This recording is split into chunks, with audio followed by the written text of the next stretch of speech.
अल्लाहुम्मा सल्ली अला सय्यिदिना मुहम्मद व अला आलि सय्यिदिना मुहम्मद व बारिक वसल्लम। शुरू अल्लाह के नाम से जो बड़ा मेहरबान और निहायत रहम करने वाला है। मेरे चैनल की तरफ से तमाम बहन भाइयों को अस्सलामु अलैकुम रहमतुल्लाहि व बरकातुहू। उम्मीद करते हैं हमारे तमाम बहन भाई खैर व आफियत से होंगे। अल्लाह पाक से दुआ है कि अल्लाह ताला हमारे मुल्क पाकिस्तान की हिफाजत करे और अल्लाह ताला हमारी माल और जान की हिफाजत करे और अल्लाह ताला हम तमाम मुसलमान बहन भाइयों की परेशानियों में कमी अता फरमाए। तो आज एक नए वजीफ़े के साथ आपकी खिदमत में हाजिर हैं। और जैसा कि आपको मालूम है कि रबीउल अव्वल का बाबरकत महीना शुरू हो गया है, तो रबीउल अव्वल के इस बाबरकत महीने में ख़ास तौर पर हमने ये काम कर लेना है ताकि अल्लाह ताला हमारी ज़िंदगियों में आसानी पैदा कर दे। तो जो भी बातें मैं अपनी वीडियो में बताती हूँ, कोशिश किया करें कि उसको अमल में लाने की कोशिश किया करें। अल्लाह से दुआ है कि अल्लाह ताला मुझे भी और आपको भी इस पर अमल करने की तौफीक अता फरमाए। तो जो भी बातें बताई जाती हैं अल्लाह और उसके रसूल के बारे में, तो कोशिश किया करें कि उसको छोटी छोटी बातों पर अमल करते करते इंसान बड़े बड़े आमाल, नेक आमाल करना शुरू हो जाता है।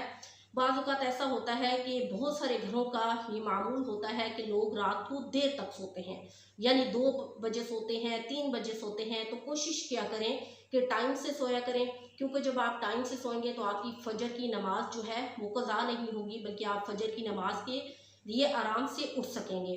क्योंकि टाइम से आप सोएंगे तो आप फ़जर की नमाज के लिए उठ सकेंगे, वरना आप उठ नहीं सकेंगे। तो कोशिश किया करें कि फ़जर की नमाज की अदायगी किया करें, क्योंकि बहुत सारे घराने ऐसे हैं जहां बहुत सारे लोग कमाने वाले होते हैं, लेकिन क्या होता है, लेकिन इतने लोग कमाने के बावजूद भी क्या होता है कि घर में रिस्क की किल्लत होती है।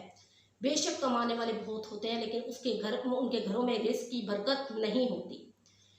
लोग हर वक्त जो है वो रिस्क के हवाले से परेशान रहते हैं, कहाँ से आया है पैसा, कहाँ चला गया है, कोई समझ नहीं होती। तो क्या है, तो इसकी मेन जो वजह होती है, मेन वजूहात होती हैं, मेन जो रीज़न होता है वो क्या होता है कि हम एक तो आमाले बद्र में मसरूफ़ होते हैं, अल्लाह और उसके रसूल पर के बतलाए हुए तरीके के मुताबिक ज़िंदगी नहीं गुजारते, और दूसरा क्या है कि हम सोए रहते हैं, फ़जर की नमाज के लिए नहीं उठते। इस वजह से हमारे रिस्क में बरकत नहीं होती। हदीस मुबारका में इरशाद है कि अस्सुबहतु तमनउर रिज़्क़ा, सुबह का सोना रोज़ी को रोकता है। क्योंकि आपने देखा होगा कि सुबह के टाइम हर मखलूक़ात यानी तमाम मखलूक़ात जो है वो अल्लाह की हम्द व सना बयान कर रही होती है, जबकि हम इस इंसान जो है वो इस चीज़ से गाफिल हैं और हम सोए पड़े होते हैं। हमने अपने आप को अपनी ज़िंदगी को इस दुनिया में इस कदर मसरूफ़ कर लिया है जैसा कि हमने यहाँ से जाना ही नहीं है, जबकि अल्लाह ने कुरान मजीद में वाज़ेह तौर पर ये चीज़ बयान कर दी गई, ये दुनिया तुम्हारे लिए एक मुसाफिर खाना है, एक न एक दिन तुमने इससे कूच कर जाना है। लेकिन फिर भी हमारे दिल गाफिल हैं, हम इन चीज़ों की तरफ गौर व फिक्र ही नहीं करते। हम सोचते हैं कि शायद हम 100 साल जिएंगे, शायद हम बहुत लंबा अरसा जिएंगे और हम अल्लाह से अपने गुनाहों की माफ़ी मांग लेंगे, जबकि ज़िंदगी का तो एक पल का भी भरोसा नहीं है। तो कोशिश किया करें कि सुबह की नमाज की अदायगी के बाद ज़िक्र व अज़कार किया करें, अल्लाह को याद किया करें, क्योंकि सुबह को जब इंसान सोता है तो अल्लाह ताला खुद बहुत उसके रिस्क में रुकावट हाइल कर देते हैं, उसके रिस्क में बरकत ख़त्म हो जाती है, फाके आना शुरू हो जाते हैं। तो लिहाजा 5 वक्त की नमाज को अपनी ज़िंदगी का मामूल बनाएं। और साथ एक जो मेन पॉइंट की बात मैं आपको बताने लगी हूँ वो ये है कि आप कोशिश किया करें कि तहज्जुद की नमाज जो अपनी ज़िंदगी का मामूल बनाए, क्योंकि आप अलैहिस्सलाम जो है हमेशा तहज्जुद की नमाज़ अदा किया करते थे।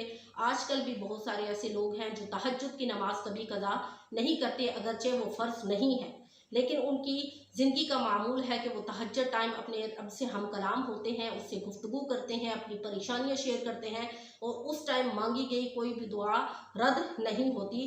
जबकि अल्लाह ताला खुद फरमाता है कि मैं रात के तिहाई पहर के बाद, यानी अल्लाह ताला जो है आधी रात को तहज्जुद के टाइम आसमान दुनिया पर तशरीफ़ फरमा होते हैं, यानी पहले आसमान पर अल्लाह ताला तशरीफ़ फरमा होते हैं। और अल्लाह ताला फरमाता है क्या है मुझसे कोई मांगने वाला जो मुझसे मांगे और मैं उसको अता करूं। तो सोचें, जब अल्लाह की ज़ात आसमान दुनिया यानी पहले आसमान पर तशरीफ़ लाते हैं और वो आसमान दुनिया पर ऐलान करते हैं कि कोई है मेरा बंदा मुझसे मांगने वाला जो मुझसे मांगे और मैं उसको अदा करूं। तो क्या हम एक गाफिल इंसान है जो हम सोए पड़े रहते हैं, जबकि हमें पता भी है हमारा रब हमसे आधे रात को हम कलाम होने के लिए वो आसमान दुनिया पर तशरीफ़ फरमा होते हैं। तो लिहाजा क्या है कि हम कोशिश करें कि हम तहज्जुद की नमाज़ को अपना मामूल बनाएं, और तहज्जुद की नमाज में आप जितनी भी अपनी परेशानियां हैं, अपनी टेंशनें हैं, अपनी दुआएं कबूल करवाना चाहते हैं, तो तहज्जुद की नमाज अदा करने के बाद अल्लाह से दुआ मांगें, अपने से अल्लाह से गुफ्तगू करें। इंशाअल्लाह अल्लाह आपकी कभी भी कोई दुआ रद्द नहीं करेगा। और तहज्जुद के टाइम जो भी इंसान दुआ मांगता है अल्लाह उसकी दुआ को कभी रद्द नहीं करता। ज़माने जाहिलियत के दौर में एक देहाती जो है वो आप सल्लल्लाहु अलैहि वसल्लम के पास आया और उसने कहा कि या रसूलुल्लाह, मेरे घर में गुर्बत आ गई है, मुफलसी आ गई है, बीमारी ने डेरे डाल लिए हैं, आप कुछ ऐसा अमल बता दीजिए कि मैं उसको अपनाऊं और अल्लाह ताला मुझसे राज़ी हो जाए और हमारे लिए रिज़्क़ के दरवाज़े खोल दे। तो आप अलैहिस्सलाम ने फरमाया, तुम एक चीज़ को अपनी ज़िंदगी का मामूल बना लो, यानी जब भी तुम अपने घर में दाखिल हो तो अस्सलामु अलैकुम वरहमतुल्लाहि वबरकातुहू, यानी अपने घर में दाखिल होते वक्त सलाम करो, क्योंकि सलाम करना इंसान के घर में रिज़्क़ का बायस बनता है, गुर्बत को ख़त्म करता है।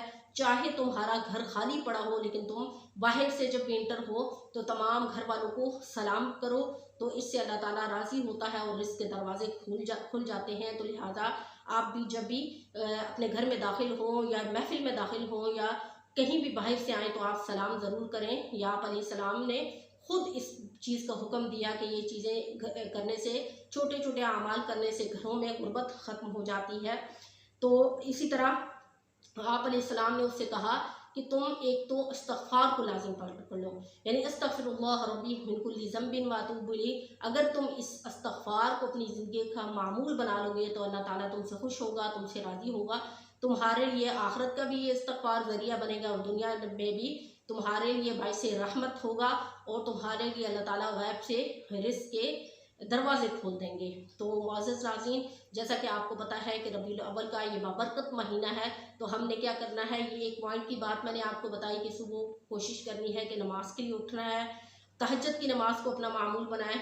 घर में दाखिल होते वक्त अस्सलामु अलैकुम वरहमतुल्लाहि वबरकातुहू सलाम कीजिए। उसके बाद जो है इस्तग़फ़ार को अपनी ज़िंदगी का मामूल बनाएं। तो इंशाअल्लाह आप देखिएगा आपकी ज़िंदगी के में जितनी भी परेशानियां हैं, जितनी भी टेंशनें हैं, अल्लाह के फजल करम से वो हल हो जाएंगी। तो आज का वजीफ़ा यहीं पर ख़त्म करती हूँ। इंशाअल्लाह नेक्स्ट वजीफ़े के साथ आपकी खिदमत में हाजिर होंगी।